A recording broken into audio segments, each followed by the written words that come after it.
Expertise doesn't come from experience alone. It comes from a very specific kind of practice. It's intentional, structured, uncomfortable, and almost always guided by someone who can see what you can't see in yourself. Deliberate practice is a structured way so that you can intentionally choose a path of action or a skill or a knowledge, and you push beyond your comfort zone and then get feedback. The problem is, I think most leaders don't have a strategist. Many healthcare leaders are like, yo, I am not a coder. I am not a data scientist. How am I supposed to know enough AI literacy so that I know how to make the right policy decisions and the group decisions? How do I remain supportive so that people can be innovative and yet at the same time make sure that we're safe, because all organizations want to be safe? Welcome to the Transforming Healthcare Coaching Podcast, where we're all about helping healthcare professionals like you create positive change at work, at home, and everywhere in between. Here's a question I've been sitting with. Think about the best clinician you've ever worked alongside, the one who seemed to read the room before anybody else. They're making the hard calls calmly. They're communicating in a way that got through to patients and colleagues alike. Now ask yourself, did they get that way just by showing up and putting in the years? Or was that something else beneath the surface?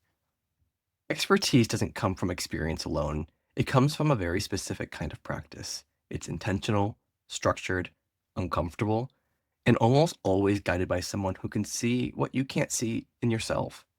Today, my co-host Lillian and I are going to dive into deliberate practice and what it actually means, and why it's the missing link in leadership development for healthcare professionals, and what it looks like when you commit to growing on purpose. If you ever felt like you're putting in the effort but not quite breaking through, this one's for you. Welcome to the Transforming Healthcare Coaching Podcast. And again, I'm so excited to host this episode with Lillian, and we're going to dive into Lillian's experience with deliberate practice and get an idea of what healthcare leaders can be doing in their own world to really grow as both a leader for themselves and for their teams, and maybe for their own lives as well. So, Lily, thank you for joining. And can you take us back to a moment in your career? Maybe it was early on when you realized that just showing up and doing the work wasn't enough to actually grow. What was that like? Yeah, so I think I've been involved in deliberate practice probably the entirety of my professional career, primarily because I entered into simulation education very early on. In my second year of fellowship, I went down a clinician educator track, and that's when I decided to take the deep dive into sim. Back then, I really had only experienced sim as a way of educating. And most people now, whether you're a medical student, PA student, nursing student, you have some degree of simulation involved as a learner in your curriculum somewhere. And it's all weaved in now through medical education. And as a designer of those simulation programs, deliberate practice is a foundational theory and philosophy that sim educators take on, because it is about crafting those simulated experiences, allow people to fail in a controlled fashion with deliberate debriefing or coaching, basically to help you perform at a specific edge that the purpose of the simulation curriculum was designed to do. So I guess I've been doing this since I was a fellow in 2006. Did you know that it was deliberate practice? That that was the term that you were using when you were starting off in your simulation practice? No, not back then. I think that only came through the deeper dives into the mentorship and the learning and the masters in medical education. And all along the way, the part of the structure of the graduate medical education degree program is to talk about theory. Medical education, you can just teach, but the reality is most teachers in the end find some kind of theory. And by going through those more structured programs, you take a deeper dive into like, well, why do we structure things this way? That makes sense. So, as someone who's worked with a lot of healthcare professionals, what patterns do you see most often between kind of their clinical excellence and their leadership effectiveness? So let's be honest, people who are promoted into positions of leadership are often because they're the loved clinician. They are the ones who love clinical practice, who are well known, who live in the hospital anyways, and also their clinical expertise and their respect that you get from your peers naturally allows them to become a leader. They basically then end up leading their group, their division, and then their whole department, and eventually onto the hospital, depending on whether you like alliances between specialties versus you want to look inward and make the group run more efficiently. So it's usually pure clinicians who really love the practice. And Lily, you practice in critical care, and I practice in emergency medicine. And I think you and I both can speak to that we've been in the hospital systems for many years, and we've seen people are promoted, as you just mentioned. They've put in the time, the experience, and they are excelling in their patient care and working great with teams, and then they're put into these leadership roles. And from there, it's like, what happens? Where do they get the training and the skills to be a leader? And so I'm curious, when you hear me say that, what comes up to you with deliberate practice and how that can be kind of used to become a better leader for them? Yeah, so I would say that most leaders just wing it. Just like we don't really realize how often we are winging it in daily life in terms of potentially a clinical case that's really challenging. A lot of times that's the situation we have. Or we consult a friend, right? So you ask a friend, and that's basically an advisor, or sometimes if you have a mentor, you'll ask that person. And so it really is just by trial and error. But how that differs, so trial and error is not deliberate practice at all. Deliberate practice is a structured way so that you can intentionally choose a path of action or a skill or a knowledge, and you push beyond your comfort zone and then get feedback. There's a feedback loop in deliberate practice, which is why the educators use it in simulation. Leaders often then go find knowledge. So it's great to go find knowledge. They will get an executive MBA, they go get a certificate program. Many healthcare institutions have leadership development pathways where they have 1 year structured curriculum to teach them all of the finances and the back end. They need to have some knowledge of in order to arise in the organization to be able to work to the executive level. The business side of healthcare, for example, you're developed, you're groomed internally. That's still not deliberate practice. That's just education. And as you and I both know as educators, education has many different facets and components when you look at the entire program. Some of it's knowledge, some of it's like you're listening to us right now. This is one auditory way to consume thoughts, perspectives, and it really doesn't become your knowledge until you put it into practice. And so how are you going to scaffold even the things that Klaus and I are talking about? It takes action. And so deliberate practice really is about the action-oriented phase of integrating your experiences and actually trying it. So you got me intrigued now, and I'd love to get into deliberate practice itself now. So if you are explaining this to a healthcare professional who's never heard of this term, or the you that didn't hear of this term when you were leading deliberately practicing as a simulator educator, what does it look like and feel like to be practicing deliberately? So Kay Anders Erickson is the person who coined and named this concept deliberate practice. And it really emphasizes very structured, goal-oriented training to achieve expertise. And that's usually relating to very specific micro goal and a really full focus beyond your own personal comfort zone, which means it's something different from how you normally practice and different from your usual, and then immediate feedback. And often, sometimes, either a mentor or advisor or a coach to literally guide you to get a better mental representation of the skills. And it takes really purposeful practice. It is not just random playing things. Because if left by your own devices, many of us have had this, where if you're studying, you think you're studying for the boards, we just highlight the same thing over and over. Or we reread things to make ourselves feel better. It requires stepping out of comfort almost intentionally. Well, it is intentional to step out of comfort and get immediate correction and immediate try again. And, we see this sometimes when we structure our simulations for an opportunity. We're actually asking you, go ahead and mess up and try something different. Try something different that we've told you that this is how the best way to do it. And the first time you ever do it, every medical student, every trainee, you've never done this before. It feels really awkward. It feels awkward to say things in a certain way. It feels awkward to do procedures in a certain way. And I'll argue when you step into leadership, having a coach or a mentor or an advisor give you that same kind of opportunity means you're strategizing ahead of time, you're going in and doing the scrimmage, and you're stepping back out and you're debriefing. And so my question to the people who are listening is, in real life, do you do this on a relatively regular basis? And I'm not asking that every single staff meeting or every single department meeting is a opportunity to do something different.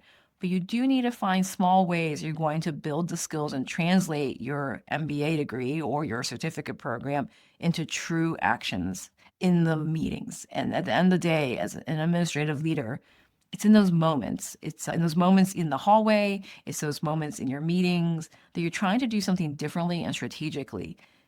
The problem is, I think most leaders don't have a strategist. As we've moved on to this leadership plus well-being space at Transforming Healthcare Coaching, I've really thought about the fact that not only are we a Sherpa, we're a mirror, we're also the strategists behind most department chairs and leaders, CEOs, executive committees, to figure out how do they want to show up in the way they resonate with their own personal leadership style, so it is in alignment with the organization's needs and their team's needs. That was a great explanation. And so, for our listeners who may be the leader or stepping into new leadership roles, and this deliberate practice is intriguing to them, and they're saying, yes, I want this deliberate practice because I need to improve on my leadership skills and I want to be the best leader I can, how would you suggest somebody begin having an understanding of that structured way of intentionally moving forward in the best way possible as a leader to grow and be the best version of themselves, for their families, for their teams? How do you suggest that they begin this? Yeah, so that's a lot about why our framework at Transforming Healthcare Coaching is it's awareness, new action, and deliberate practice. And so with our clients, we do a lot in the beginning about the awareness, and we've covered this before previously in our podcast about all the different ways that you could become more aware and get assessments and 360s and feedback.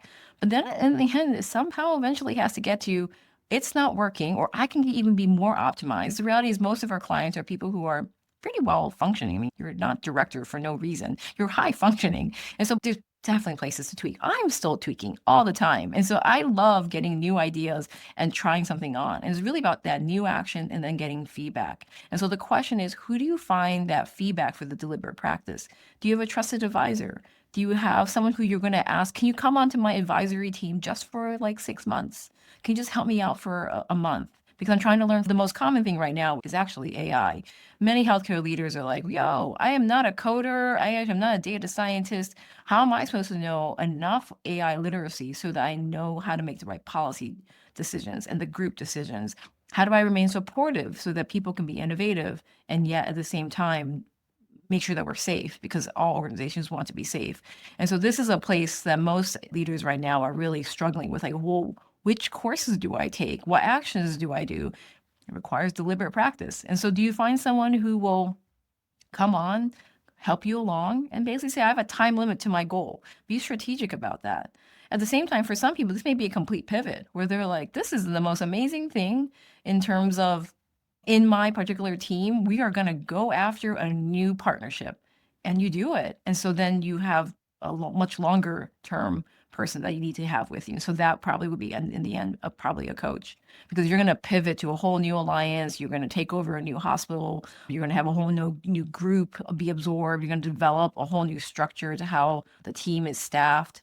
That's going to take some longer term planning about how you're going to merge those cultures. Those require, I mean, that's why most of our executive coaching is actually a year long. That's going to take a strategic plan. And it's going to take someone to think about what are your big goals, quarterly goals, monthly goals, and how do you not lose yourself along the way? And so often in our sessions, right, we talk about what's the foundation, and that's usually the well-being piece for the leader themselves, plus also what's the micro move that you think is going to move your team forward or move yourself forward in your leadership practice.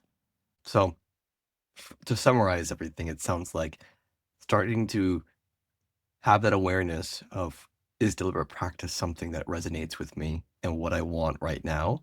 And if so, who is that person to help guide me, to help be that reflection piece in strategist in making that structured way of moving forward intentionally? So that's a great first suggestion for those listening here who are starting to resonate with deliberate practice and becoming the best leader that they can. And one thing that I think you and I can resonate with, Lily, is time to be able to meet with somebody and to deliberately practice when you're focused on this new role or this role you've been in a while that has so many demands that already takes up so much time during your day. And then when you go home, you have a family, you have all these things. How do you build time for deliberate practice? Yeah, so I think the question is it's foundational. So I think the biggest thing that has to be in your calendar is sleep. So this is ironic coming from the person who also works night shifts. But sleep is probably the most important thing. Your nutrition, your exercise comes second. And then after that, the soul nourishing things that you need for your mental health, whether that's sometimes you combine these things where you do a walk, you listen to a podcast, or you go biking with your family. So you do the things that are a foundation that make you well first. And then next, I would say, is actually the deliberate practice strategist. The very next piece in that pie actually is the coach. In between your foundational roots of what's going to keep you whole at capacity, function like a high performance athlete as a healthcare leader and a family member and partner and all of the other things that you are, that's the most important thing. But the in between thing is actually the coach, because if you don't have things organized or understanding, you just feel like other people are dictating what you're supposed to do. And then this is very, very common. I mean, we all have it. We love every identity we have. And when we look at our calendar, it's very full. And we're being told what to do by the school, the university, the hospital system, the administrators, the C-suite. We're being told what to do at all times. If you don't have a strategist really think through and plan out each week, you're just going to let the week happen and you can be a victim to it. So I would say those are probably the foundational roots. And then from there, then you can begin to tighten down what's necessary. And I know right now there's a lot of people listening, like, but I can't. They told me when I took this job, I literally have 20 hours of meetings per week. And then it's like, okay, well, we'll go back to assessment. Let's assess what is the purpose of these meetings? Why are you there? How much do you contribute? And are there ways to gain efficiencies? I mean, hopefully you're not running all 20 meetings. There is a chance you are running all 20 meetings, but it's unlikely. Yeah. So what I'm hearing is working with somebody such as a coach can help almost buy back time because working on your well-being is challenging in the demands of healthcare, number one. So getting you well as a human being in your everyday life and in your roles, number one, the most important thing. If you're healthy and well showing up to your job, you're going to reflect that oftentimes in your team members as well to be doing the same thing because we want that with our team members. And then secondly, again, is that structured way of moving forward. And so I think one thing that I can share is as somebody who's a coach and works with a coach very frequently, that buyback time is huge. How many of us have on our to-do list or some goal that we've had on our mind for a while, whether that be for your clinical practice, for your personal life, for your leadership team? You went into your leadership role to make positive changes. And a lot of that is your own authentic, unique way that you wanted to bring forward to your organization. But you're so busy working on so many other things that that gets pushed to the side. And when you deliberately work with a coach or somebody who is intentionally keeping you accountable to the things that are important to you, you'd be surprised at how quick you're able to make progress in that journey when you have somebody just saying, "You got this. You said you wanted to do this. What's stopping you?" I think you and I can both speak to that, having clients and then being coaches ourselves. Yeah. And so time's a big thing. And the other thing that I think you and I see, Lily, is people struggle with feedback, especially as a leader. You're like, I got hired for this role, and they're afraid that by deliberately practicing or maybe making a mistake, they're gonna get some feedback that doesn't resonate with them, or they only want the positive feedback. What would you say to this when in this practicing deliberately? Feedback is hard. So I think the reality is all of us have received negative feedback at some point, and it's really hurtful. It's hard because you take it so personally, so easily. And I think the reality is finding the right people to debrief with and finding people who you can trust to learn and figure out what can I find in the learning here, and also take things with a grain of salt. So I think the reality is for those of us who are a little bit, the more you ascend into the public eye, the reality is there are going to be some haters. There's going to be some people who you don't really want or respect their feedback, either as how it's delivered or the content. And yet the reality is they're still potentially part of the team and it's still potentially a perspective. And so the question will be is how are you going to interact with that reality? You don't have to accept it. Again, other people's opinions, you can choose to pick it up and integrate it, or you don't. And the question is, if you don't choose to integrate it, the question is why? And so, really unpacking that with mentors, advisors, and coaches, people who've been there before, everyone has received some kind of negative feedback. It just shows the diversity of perspective. And while you may see it as negative, the other person is just, I'm just trying to express myself and the way I see the world. And it is hard. It is hard to be in a place where there are diversity of perspectives. It doesn't mean that either or are wrong. It actually is a both and the both the other person's experience and also your intent are both true.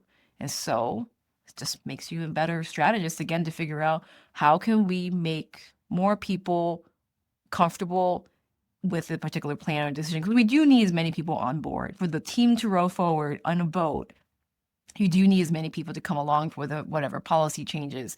Ideally, you're not having so many politically charged decisions within your team that you're going to lose half the staff, because having disengaged staff chronically and consistently over time is going to wear away at your leadership abilities. And you do want to bring people with you. And and while it takes is one sour person, the reality is you can't let that become 10 sour people, half the team. And so you do need to listen to it. So the question is, where can you find the grain of either fact and how do you hold the emotions and find a safe place to process those emotions? Because it is very hurtful. I mean, there's lots of times when we have received feedback that people just plain didn't like you for whatever reason. And so the question is there something that you need to change? Is it really true? Is it just data? And what's it also saying about their lived experience currently? Because usually hurt people hurt people. Yeah. And we have a specific episode on feedback that you and Jillian did, I think, a few months ago, and I'll put that in the link below for those who are interested to learn a little bit more about feedback. Because feedback, I think you did a great summary of it, but it's very difficult to both receive it, but also to give it, and some very unique skills that you can develop in that nature. And so you talked about feedback. That's something that with deliberate practice can actually help with. Can you maybe walk us through what else deliberate practice actually looks like as a leadership skill? Something a little bit concrete, like a specific skill, and how a leader can develop those reps to continue to use that skill? Yeah, I think probably a really common thing that people come to eventually comes up at some point is I really wish meetings could be better, more efficient, tighter, those relationships could be better. And you always wonder, is this the best way to run a meeting or not? You start to navel gaze and you start to ask for feedback from your administrators, the people who are in the meeting, one on one. Is there anything they could do to improve? You'll get some varied opinions. But I would say that meetings is probably one place where people often want to try to do something differently because even there's some people who, as leaders, they're like, I really don't even like my own meetings. So when that's the case, then perfect opportunity. Have you ever been to a meeting that did go really well or that just had a different vibe or a culture or was actually so much more productive than yours? Why, yes.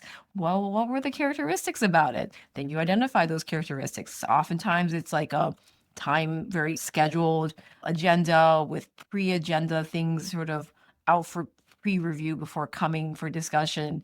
Sometimes it's people who really like time structured so that it's very clear what to expect. For others, it's really ending on time, 10 minutes to go so that everyone can do their action item within the last 10 minutes of that hour that's blocked off.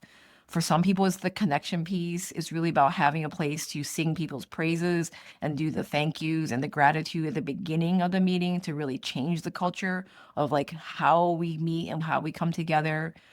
For others, just having your video cameras on. The cultures of people with video camera off is the most concerning to some degree without a disclaimer about if you are able to, we'd love to see your face. And yet we also understand for flexibility, it's also okay that you have your video camera off for X portion of this meeting. So also to be clear with expectations. So these are all micro skills. As a leader, you can decide how do I want to change from how it is to ways I think might be better? And these are all things I've heard, right? In terms of, I'd love to have X because I've seen it over here and I like to be that kind of person. Great. Well, let's try it. Let's see what happens.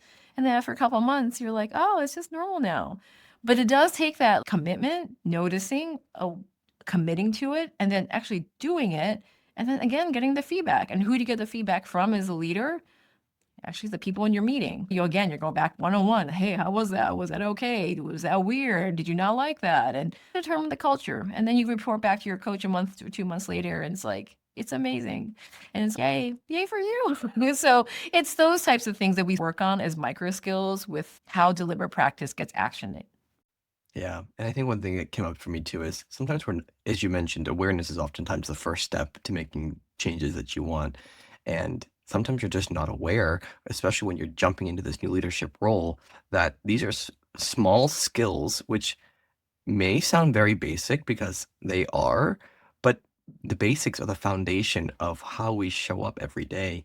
And if we're not working on some of these things, we're just inviting ourselves to be the same person that we were, and we're not showing up to the leader that we want to be. So it does really take that feedback loop, that consistency. I think consistency is the biggest thing because as you and I can probably speak to, oftentimes if you just do it for a couple days or a couple weeks and you don't have the accountability, oftentimes I can just drop off because then you maybe be drowning with more paperwork or more tasks, and you really need that structured setup and strategy to really have that room to play. And when I say play, do it in a fun way that it's not boring. I think you and I, as coaches here at Transforming Healthcare Coaching, we try to incorporate fun into everything that we do because some of this stuff can seem so boring. Oh, feedback, okay. But if you're doing it in a way that you can enjoy, you're more likely to be more consistent and gonna follow through on some of the actions that you're looking for. And so, Lily, what shifts for healthcare professionals when they actually commit to this kind of intentional practice? What are you seeing change? I'd say probably the first thing is just getting wins, meaning that you just see a tiny little success and you're like, oh, I can do that. And then I did it. And so then you just move on to the next, you just move on to the next. And things sometimes get bigger. And you also start to realize, even though it may seem really overwhelming when certain things happen, when you can slow down and break it down into what action can I take, you realize one, you have more agency. And then two, you realize that it's not the end of the world, but I do need to do something. I can't just let things happen to me. And so having commitment and having someone secretly by your side working on those particular leadership skills that you again have learned in potentially maybe other courses you see and you read and you listen. I mean, you're listening to us, right? You hear and see and listen to these things, but it's only until you try something that any of it makes any type of difference. And so I suggest that you just try something, commit to something small.